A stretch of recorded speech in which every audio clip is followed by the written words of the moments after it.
د نیوز پری چینل لیدونکو سلام وخت مو په خیر ستړي مشه په موکړې مهمو خبرونو ته شین کلور دوای فاریاب کې شپږ وشت وسلوال طالبان وژل شوي شین کلور دو په فاریاب ولایت کې په هوایي حملو کې لسګونو طالبانو ته د مرګ ژوبلو د اړولو ادعا کوي په شمال کې د دیرا 209 شین کلور دو ویان حنیف رضی وای د ګریزوان ولسوالۍ په سرچکان سیمه کې په د هوایي حملو کې د طالبانو د دریو مهمو قماندانانو په ګډون شپږ ویشت وسلوال وژل شوي دي.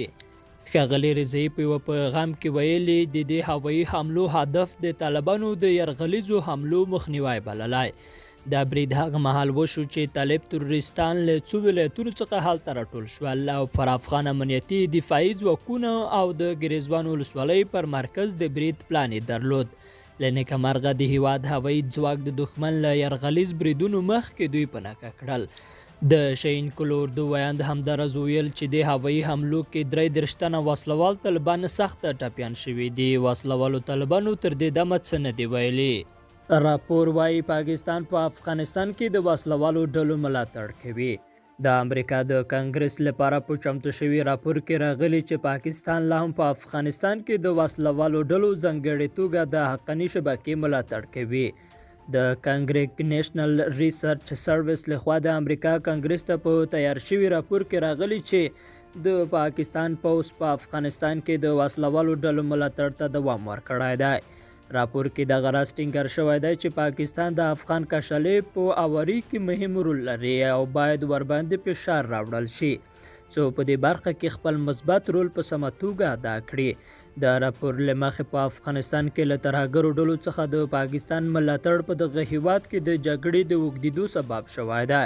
پاکستان تازه په دې اړه غبرګون نه دی ښودلی خو وړاندې تر دې ویلي چې دوی پر وسلوالو ډلو له غیر مستقیمو لارو اغېز لري او د افغان سولې پروسې بریا لپاره به له خپل نفوذ استفاده وکړي. بلخوا محب وایي طالبان نه دي بدل شوي، سیاست یې نه دی زده او په زور واکمني کول غواړي. په داسې حال کې چې په ملي او نړیواله کچه د افغان سولې لپاره هڅې روانې دي. د افغانستان د جمهور رئیس سلاکار وایي چې طالبان هیڅ بدلون نه دی کړی. حمدالله محب د شنبې په ورځ د لوړپوړو امنیتي چارواکو په یوه خبري ناسته کې وویل چې طالبانو سیاست نه دی زده کړی او په زور او جګړې باور لري. ښاغلي محب ټینګار وکړ چې د سولې لپاره د طالبانو پلاوی ان د مذاکراتو په میز کې د افغانستان مشرانو ته سپکاوی کړی دی. نوموړي ویل کله چې د دولت مرکچی پلاوی ولاړ او له طالبانو سره کېناسته طالبانو پرته له سپکاوي او دا چې وښیي هیڅ بدلون پکې نه دی راغلی او یوازې واک غواړي. د بحث لپاره یې بل څه نه درلودل. هماغه خلک دي چې افغانان به وژل او تاسیسات به یې ورانول. د روسیې غونډې په وروستۍ ناسته کې هم افغان مشرانو ته سپکاوی کړی دی. ښاغلی محب ټینګار کوي چې طالبان به په زوره هیڅکله واک ته ونه رسیږي او د افغانستان د ستونزې د حل یوازینۍ لار بحث او خبرې دي. له دې سره د ملي دفاع او کورنیو چارو وزارتونو سرپرستانو یاسین ضیا او حیات الله حیات ویل چې تېره شپه طالبانو په څو ولایتونو کې حملې کړي خو بیرته په شا تمبول شوي دي.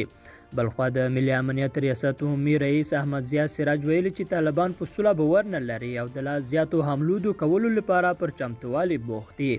طالبانو جګړې ته د چمتووالي په حال کې دي او د سولې لپاره هیڅ اراده نه لري.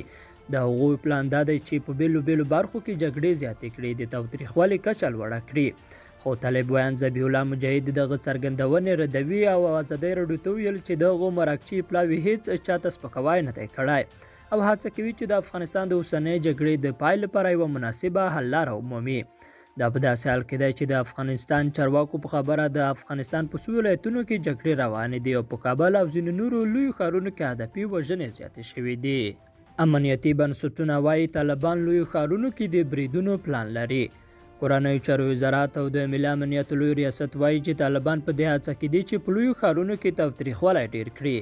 د کورنیو چارو وزارت سرپرست حیات الله حیات نن په کابل کې له امنیتي بنسټونو سره یوې ګډې خبري ناستې ته ویلي چې طالبانو په دې وروستیو کې خپلو بریدونو ته زور ورکړی دی او پلان لري چې په لویو ښارونو بریدونه لا ډېر کړي. په ورته وخت کې د ملي امنیت رئیس احمد ضیا سراج هم ویلي چې طالبان غواړي تاوتریخوالی روان وساتي څو پر امنیتي بنسټونو د خلکو باور راکم کړي.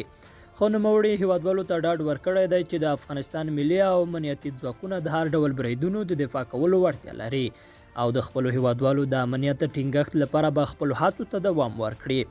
بلخوا د دفاع وزارت سرپرست جنرال یاسین زیا یو ځل بیا د غیر مسؤل وسلوال علیپور پر نیولو ټینګار کړی دی او زیاته کړې ده چې د علیپور او طالب ترمنځ هیڅ توپیر نشته دی او په خبره یې د نوموړي پر وړاندې عملیات روان دي او ژر به د قانون منګولو ته وسپارل شي. تیرو 24 ساعتونو کرونا وبا پاکستان کې 4 تنه مړه کړي. د پاکستاني رسنیو د راپورونو له مخې تازه شمېرې ښایي چې په تیرو 24 ساعتونو کې په پاکستان کې پر کرونا وبا اخته 4 کسانو خپل ژوند بایللی دی. د پاکستان روغتیايي چارواکو ویلي چې په همدې موده کې 3490 تنه نور پر کرونا وبا اخته شوي هم دي. له دې سره پر یاد وایروس د اخته کسانو شمېر 6,82,888 تنو ته او د مړه شویو هغو بیا 14,699 ته لوړ شوی دی. د ویلو ده چې د یو شمېر نورو هیوادونو ترڅنګ په پاکستان کې هم د کرونا وبا دریمه څپه خوره شوې او روغتیايي چارواکو پر پاکستاني وګړو غږ کړی دی چې د دغه وایروس مخنیوي لپاره باید روغتیايي سپارښتنو ته جدي پاملرنه وکړي. بلخوا افغانستان کې عامه روغتیا وزارت وایي د کرونا د دریمې څپې له ګواښ سره مخ یو. عامه روغتیا وزارت وایي هیواد د کرونا د دریمې څپې له ګواښ سره مخ دی. د عامه روغتیا وزارت ویان د رسنیو ته ویلي دوی د کرونا له تیرو څپو مهمې تجربې ترلاسه کړي دي او دا چې په ټوله نړۍ کې د کرونا دریمه څپه هم پیل شوې ده نو افغانستان هم له دې خطر سره مخ کیدلی شي. د سرچینې په خبره هم د اوس د کرونا وایروس د نوې بڼې و مثبت پیښې په جلال آباد ښار کې ثبت شوي دي نو ځکه دوی د هغو کسانو واکسین پیل کړی چې له ایران او پاکستان افغانستان ته راوړي. عامه روغتیا وزارت د کرونا په تړاو د احتیاطي تدابیرونو عملي کول هم د اندېښنې وړ مسله بولي او په خبره یې ښایي دا مسله مثبت پیښې ډېرې کړي. د افغان حکومت د مراکچي پلاوي ځینو غړو د امریکا د کانګرس له غړو سره کتلي دي.